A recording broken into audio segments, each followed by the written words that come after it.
Lepas tu kalau nak bagi nampak ada nak bagi nampak ada tanah sikit lah kat luar ni kan. Nak bagi nampak ada tanah sikit kat luar ni. Bagilah dekat side plan boleh kan? Side plan. Side plan. Skala 1 nisbah 50 juga lah kan.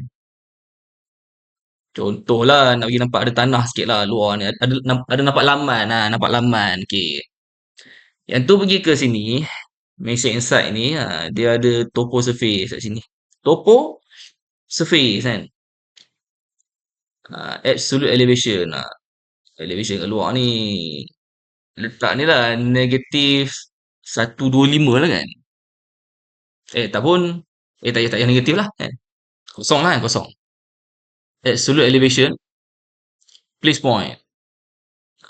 Letak je lah. Boleh lah point kan. 1, 2, 3, 4 dah cukup. Boleh adjust sikit lah. Tekan sikit boleh adjust sikit lah point tu kan. Kita tegak sikit. Pakai apa? Keyboard je.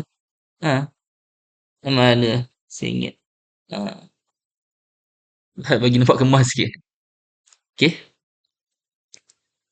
Zoom in sikit. Dan sini. Ni lah. Ngam. Okay. So, boleh klik pada finish surface. So, kalau tengok kelihatan Y tu nampak lah tanah tu. Tu dia nampak tanah tu.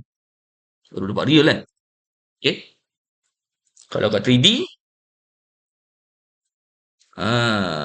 Cuma tu lah bagi nampak warna hijau sikit. Tanah tu kan. Bagi nampak warna hijau sikit kan. Tanah tu. Boleh klik lah ni. Material. Kita ambil warna hijau. Rumput apa dah. Side. Type side. Side. Aku pula kan. Ini lah. Klik new material. Right click. Rename. Kita letak apa nama. Lane. Lane kan. Lane. So appearance. Klik button ni. Cari lah rumput mana apa. Side tu. Side wood. Rumput. High quality punya rumput. Okay. Apply dan okay. Nampak rumput dia kan.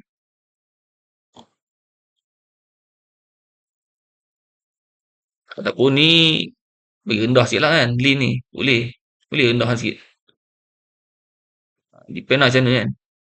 Lagi rendah ke. Ni ataupun ni lah. Yang apron luar ni 124 lah kot kan. Sebab nampak macam tenggelam sikit gitu. Nampak lah sikit kan. Alright. Nampaklah ada yard dia tu. Tak adalah kosong kan. Okay, save. Alright, next. Nak buat apa ni? Okay, nak buat apa? Lantai dah ada, dinding dah ada, pintu dah ada, tingkap, bumbung dah ada, ceiling dah ada kan. Okay. Alright.